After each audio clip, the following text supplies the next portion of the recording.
welcome to our first ever webisode. It is the Hit Squad on 101sports.com. Chad Range alongside Jesse Finney. Good to be here, Jesse, with you. I'm excited. This is going to be a lot of fun. New format. I like it. Coming at you via internet. Like it a lot. And we have a big show. 4 great segments. We're going to be talking local MMA. We're going to be talking about New York. New York. Why they don't have MMA. Why they don't have MMA. That's going to be a topic. But of course, we're dealing at first with the fat cats, the big boys. I'm all about the fat cats and the big boys. I'm like Garfield. I've been watching a lot of cartoons, and you're like my annoying little friend Nermal. Got Nermal. So this first segment, we're going to start already. We are. We're getting right into it from the webisodes. We're not playing around, and we're going to get after it. Of course, we've been doing our predictions as we always do. Chad, Garfield, perfect 5-0 in our last fight. Jesse, Nermal. You went 4-1. 4-1. That pulled TJ Grant lost to Greg Maynard. But you know what? If they fight 10 times, I think Greg Maynard probably beats him 6. But hey, listen, he got caught and he got knocked out. But that's mixed martial arts. It was a great fight. 4-ounce gloves. Absolutely, and anything can happen there. Now, is how we do this, we want to tell you, when we do the predictions, we only do the pay-per-view fights. So on the UFC's, the big main card, of course, they have the free on Fox and Facebook leading up to it. And then we only pick the top. Correct. And main card. And on the ones on Fox. So we do the free on Fox as well. Free on Fox as well. So we do free on Fox and we do pay-per-views. And we only do the main card. And I tell you what, we started off pretty slow, but we've gotten pretty good at this now. We're in both 19 and 10. I wouldn't say we don't have the best record like the Cardinals by any means, but we're 700 baseball, man. Come on. They're looking good. I love the number one team, and we're talking about the number one heavyweights. Now, it all went down, and boy, there's a lot of talk about Cain Velasquez. And I tell you what, he is 11-1, but there's a lot of talk. He is the number one heavyweight. You know, that brings me to the point I said that with Greg Maynard and TJ Grant. I mean, if you look at what happened, TJ Grant goes out and he catches Greg Maynard and knocks him out. Mm-hmm. Go to Cain Velasquez. His only knockout he has had is only one time was because of Junior Dos Santos came out, caught him, one shot. That was the first one on Fox. They came out and had the free one. They had one fight on there. It was like 8 or 12 seconds. I don't know. Don't quote me on that. But it was like, hey, that's welcome to mixed martial arts and welcome to the heavyweights. Right, and like you said, 4-ounce gloves. These big, huge, strong guys. Anything can happen. Cain Velasquez is not just a great MMA guy. I mean, this guy was a Division I wrestler that came out, and he is a stud. I mean, he is a stud. He is the new mixed martial artist. So the guy can box. He came in as a straight wrestler. Now he comes in, he can wrestle. He's got great jiu-jitsu. You don't want someone like a Cain Velasquez on top of you. I mean, with great stand-up. And that's what the UFC wants, man. They don't want these wrestlers that are going out and just laying on people. They want these wrestlers going out and learn how to strike, like a Josh Koscheck that goes out, strikes, knocks people out, and he's getting after it. The big guys, most of the time, I think especially like boxing, we're always the big draw.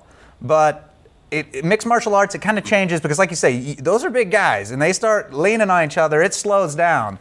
With people like Cain Velasquez, Antonio Silva, you still got that pace. Right. You know what I mean? It makes a huge difference. Well, I also think it makes a huge difference that if you go out and you're fighting, with 4-ounce gloves and you weigh 265 pounds, you can get knocked out at any time.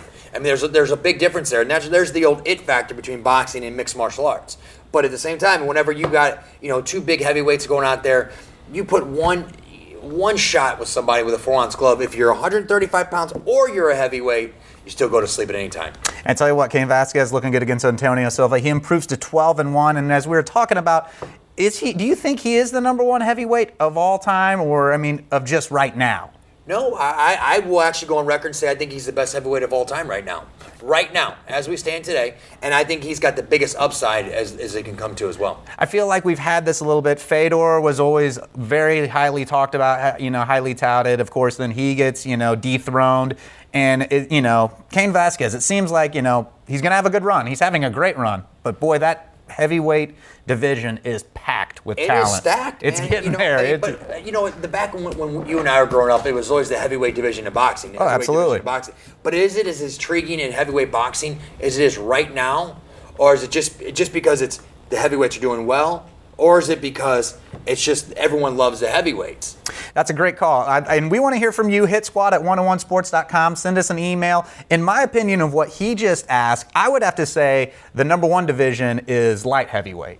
I'm not going to disagree with you. I would. They're big enough, and they're still very athletic. You got, John Jones. Those are the type of guys that I think you always talk about the athlete being there. I think that division really exemplifies the athlete in mixed martial arts, and they still power. Such knockout power. They do, but I'll tell you this: is if you look at the top guys right now, and I've said this to you a million times on air, is that, you know what? Mixed martial arts is not just about fighters nowadays. Mixed martial arts is about athletes that can go out and they know how to fight. These are athletes that know how to fight. So, I mean, if you look at the top tier guys, you look at the GSPs, you look at John Jones, you look at the top guys, Ben Henderson, Jose Aldo, you look at these guys, these are athletes that know how to fight. Now, you did talk about it. We both got Cain Velasquez over Antonio Silva. We got that one right. And it only makes sense, I guess, would be Junior Dos Santos. He beat Mark Hunt. And so I would say, what? Him and Vasquez, again, a trilogy, the third time. It's got to be. It's got to happen. It's got to happen, but, everyone's got a puncher's chance when it comes to mixed martial arts. It's a puncher's chance in boxing, but I have a bigger puncher's chance when you're wearing a 10-ounce glove to a 4-ounce glove. But I tell you what, the puncher's chance was that with Junior Dos Santos. He knocked out Cain. So now you know what? He deserves it. You got to give it to him. Yep. I don't think that it'll be much of a fight. I think that Cain Velasquez can do pretty much whatever he wants with Junior Dos Santos, but I also think that, you know what? He's knocked him out there 1-1. You have to give it to him. It only takes one, as we were talking about. And we're going to run down this. James DeHuna looking against Glover Teixeira. Glover Teixeira, watch out for him. He's gonna to you, man. He should have been in the UFC years ago, but the problem was that he had visa issues. Yeah, couldn't get him in the country. Couldn't get him in the country. Now he's got the visa issues worked out. And I tell you what, man, he is he's the real deal. He is. I mean, he is someone that can beat John Jones. He can beat John Jones. Someone like Glover Teixeira. Do I say he will? I don't necessarily know if he will, but he can. We're going to be running through a little bit on John Jones a little later in segment 3. You'll want to stay tuned for that. That's an interesting thing. But I do want to talk, you already touched on it, and this is one of your favorites, is the little guys. And it is, you do love it, because they stay very busy. However, the knock is, and we've been talking about the big dogs, they don't have that knockout power. Right. And that, you know what I mean? In the heavyweight, middle heavyweight, it can be one and done. You see a lot less of that, even with the 4-ounce gloves, in the TJ Grant, Gray Maynard division there. It goes two ways. You're either going to like the big heavyweights that are going to be super active, or the big heavyweights are not as active. Right. You got the big one-punch power, or you got the little guys that are going to be nonstop for 15 minutes, 15 minutes. I would rather see the action instead of waiting. I'd rather see the little guys that come out and they're going to put it on 24/7. So TJ Grant will get his shot at Ben Henderson. He deserves it, man. Yeah. You know what? I mean, the Gray Maynard, I argued with you a couple weeks ago on air about this, and I said, why are they going to give Greg Maynard another shot? I mean, how bad do they want this guy to win? Actually, they might have actually had it figured out and outsmarted us again and said, you know what? No one knows who TJ Grant is. Well, we know TJ Grant can beat Greg Maynard.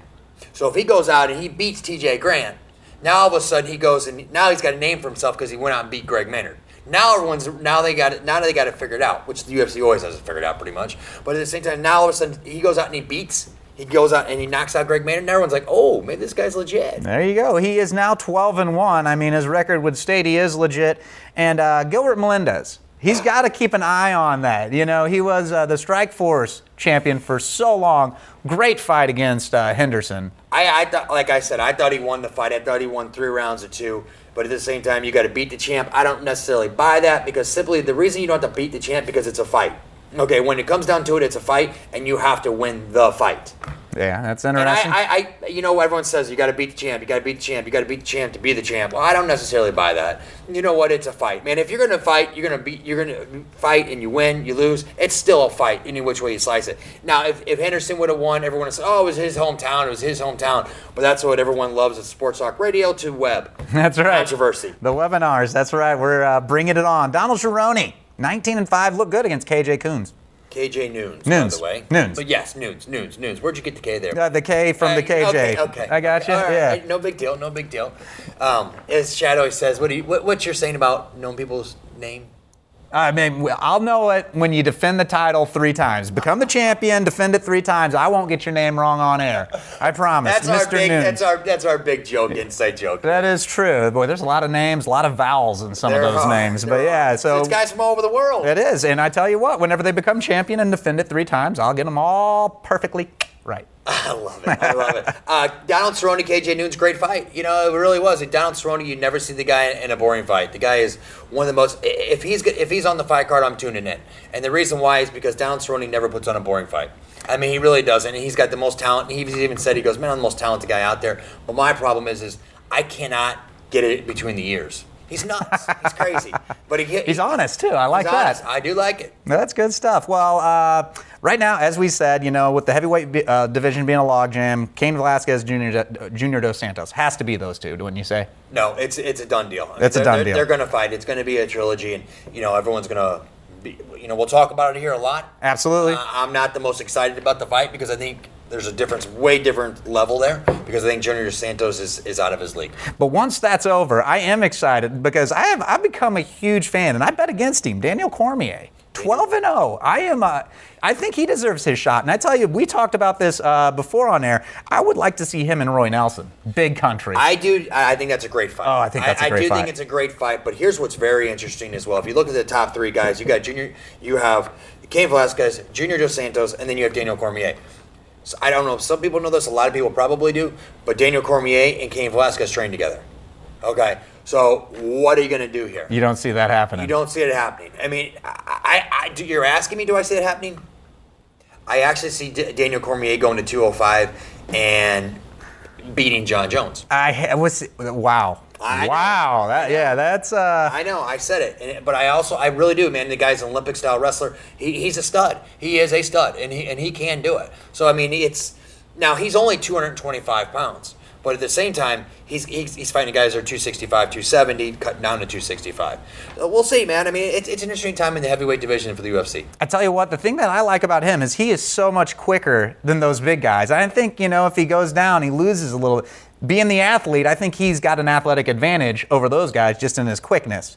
But, you know, something else I wanted to talk about after an 11-year absence, Josh Barnett is back. It's interesting. It is interesting. Hey, Josh Barnett, I mean, you love him and you hate him. I hate him personally, but I tell you what, I think that he'll make it interesting for the heavyweight division because he's not. One thing about Josh Barnett, he's never a quitter. He's never a quitter. He's always going to come hard to fight, and he's experienced, and you can't beat experience. Now he needs to stay off the steroids.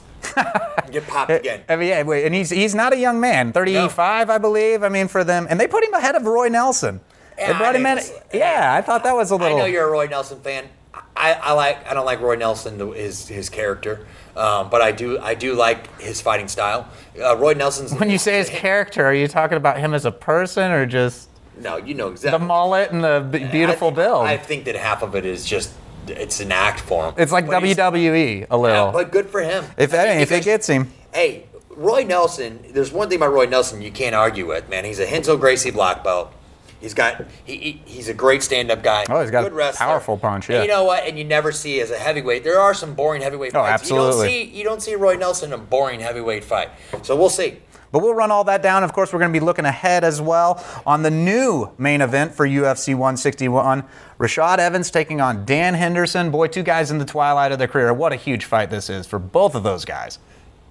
The question here is, do they quit?